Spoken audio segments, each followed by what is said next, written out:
Hello there humans, I am Cecil Runo, a partially blind own voices author also known as the Ace from Space. I write primarily sci-fi, but I also write short stories in multiple genres and a bit of poetry.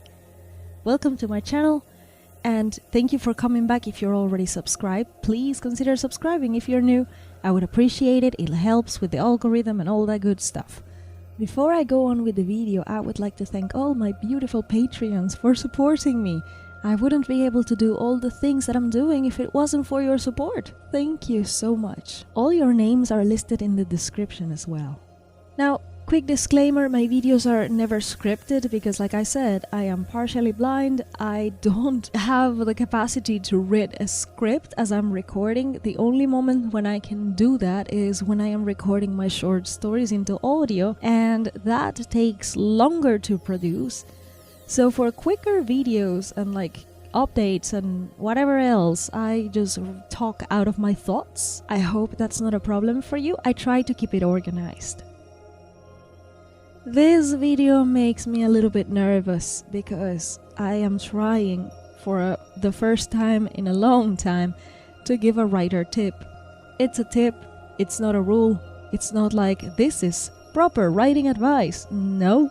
I'm just sharing something that has worked for me and maybe it could work for someone else. So I share. It's not a rule. I'm not telling you what to do. You do you. It's your story. We work our own way. We do what we can do with what we have and the type of story that we want to write.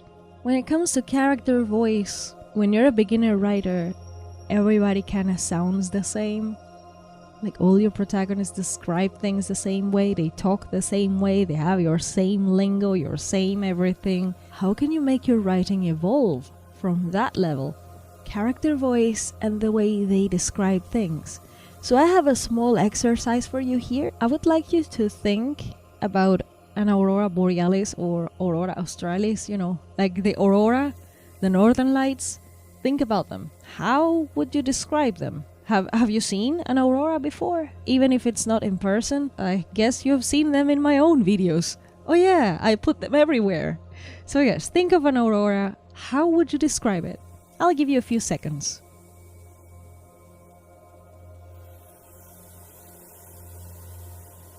Cool. So, you have your description? Nice. Forget about it. Yes, that is your way of describing an aurora. Is your character you? Is it like a self-insert? Because then I would allow you to just keep your own description. Self-inserts, when done right, it could be fun.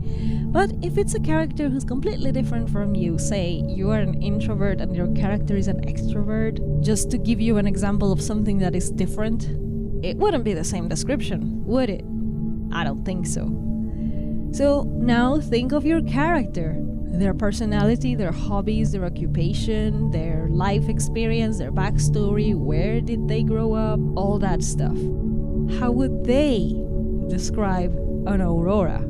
See, it is interesting because, for example, I used to be a musician. So I have thought of an aurora borealis as those graphics that show up in a sound recording on Pro Tools or Adobe Audition, the sound wave thing that shows up. I have thought of an aurora like nature's version of a sound wave graphic.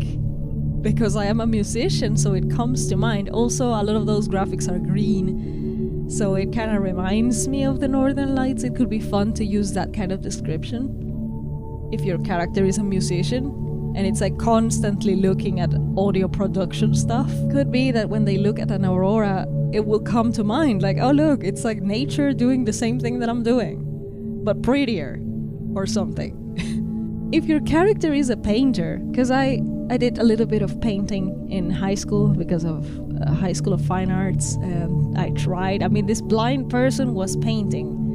I painted the canvas and my face, so it was a 2-for-1, But anyway, as a painter, when I think of the Northern Lights, I see nature's own watercolor piece. It's a living painting, it's a living watercolor in the night sky. Something like that. I'm just making it up on the fly, like I said. I don't script my videos at all. So Yeah, it is very different from the musician's description. A person who maybe grew up in the north or south and they see the polar lights all the freaking time, like every winter, after a while they don't get marveled at it, maybe because they get used to it in a way. They still like it, they still think it's beautiful, but it's not like the first time a tourist would see it. So if it's your character's first time looking at the aurora, it would be a lot more, the character voice would be a lot more marveled at that beautiful phenomenon than, say, someone who grew up in Lapland their whole life.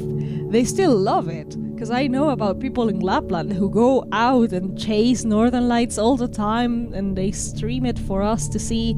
Shout out to All About Lapland. I love your streams. I watch them while I write. It's gorgeous. So yeah, they still appreciate it, but it wouldn't be the same.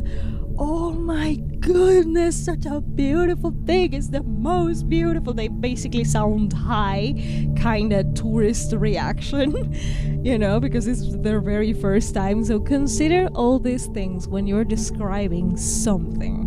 Doesn't have to be the polar lights. I just use them because it's one of the things that I know best and I love and I can see, and I can even think of different ways of describing depending on my hobby or background. Like I said, musician, painter, poet, writer, extrovert, introvert, tourist, or someone who sees them all the time. Try to apply this little tip to other things that you're describing, say people, fashion design, or a setting, or a situation even. How a character would describe or try to describe their emotions. I don't know, it would be different from person to person. Let's take this tip to a second level. Say your main character, the character that you're putting yourself into, is now trying to describe the Northern Lights to a second character. And this second character is a blind musician. I'm just making it easy for me to give you the example. How would this person, the first one, the main one, how would they describe the Northern Lights to this blind musician character? Well, if the person is empathic and they try to think like the second character, they might try to use a musical description. But instead of talking about graphic or the sound wave, because this second character is blind, they might say, imagine it is like a scale going up and down in the piano. That kind of thing. Imagine that the sky is doing that, but with colors. That would be a thing. I'm just making it up. But it is a game of empathy. When it comes to writing, for us to develop a distinctive character voice, it requires something that my mom always tells me to do, and I'm not the best at it, but it's in my mind and I try to do it often. I try my best. It is put yourself in the other person's shoes for a while. Try to think like them. What do they want? What is going on in their minds? What is their situation like? How the situation comes to their perception. This applies to writing, It's great for negotiation as well, because you're trying to understand the other side. But it's fantastic when you're trying to narrate a story from the perspective of someone who is definitely not like you. Or even if it's kind of similar to you, it's not the very same. A great example of someone who nailed this to a T would be SAVY and her novel One Final Vinyl, in which she had a lot of personal experiences, but the main character was an introvert.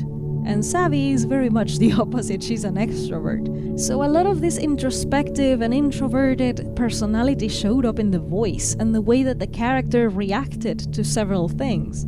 It was a fantastic exercise of empathy that I think SAVY mastered for this novel. And I think her other novels too, it's fantastic, it's great. I've read more of her books and I can see that she has mastered character voice precisely because she tries to think like another person that is not her. And she tries to see, in everything that she does, she tries to see the other person's side of the situation. And that's a fantastic skill to develop. So yes, congrats SAVY, because you've done it. And you're a great example for new writers and even more experienced writers to just keep working at their empathy and keep developing that character voice technique. I hope this tip is helpful in some way and you have gained value from this. I'm doing my best. I'm a little bit nervous of sharing. Once again, this is not a rule. This is not something that you have to do. It would be great if you do, because you wouldn't sound like everybody else. It would read as a unique story, and who doesn't want that? So yeah, I share. I hope it helps. And thank you so much for listening. I'll see you in my next one. Bye.